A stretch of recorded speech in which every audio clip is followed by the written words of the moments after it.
Australia will provide temporary humanitarian visas for Ukrainians, along with an extra $50 million in military and humanitarian support, the federal government has announced.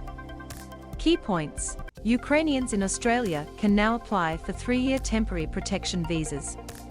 Australia is providing a further $30 million in humanitarian aid and $21 million in military support for Ukraine. Australia is donating coal to Ukraine to help keep the country's power on. The temporary humanitarian visas will allow Ukrainians who have already arrived in Australia to stay for up to 3 years with the ability to work, study and access Medicare. The federal government is also providing a further $30 million in humanitarian aid and $21 million in military support for Ukraine. The people of Ukraine have been defiant and they've asked for more help, Prime Minister Scott Morrison said.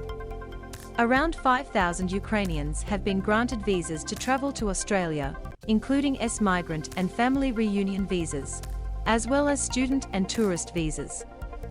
Once in Australia, they will be eligible to apply for the temporary humanitarian visa, which provide more certainty. So far, 750 Ukrainians have made it to Australia, with more expected to arrive in coming weeks. The federal government expects most displaced Ukrainians will want to remain in Europe, but has not put a cap on the number of temporary visas it will offer. "We are prepared to meet the demand. We haven't set a limit on this," Mr. Morrison said.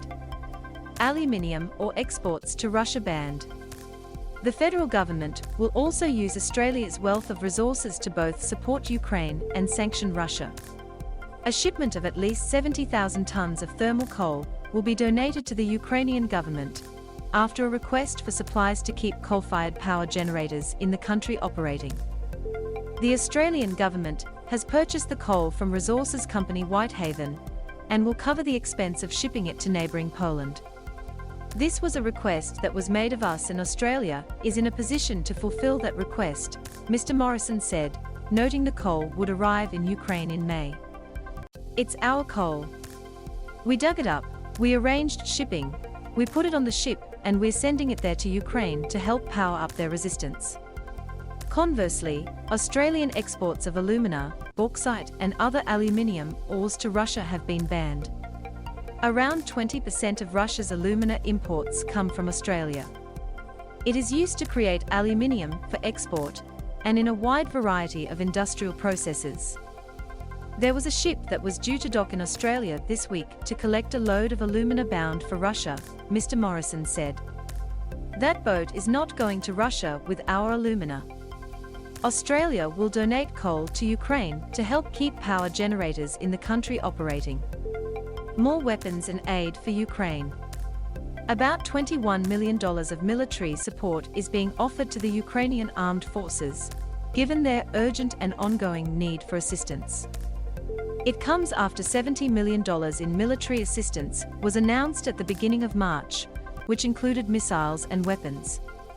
Of the $30 million in humanitarian aid, $10 million will be given to a range of non-government organizations, $10 million to the World Food Programme, and $8 million to the UN Population Fund.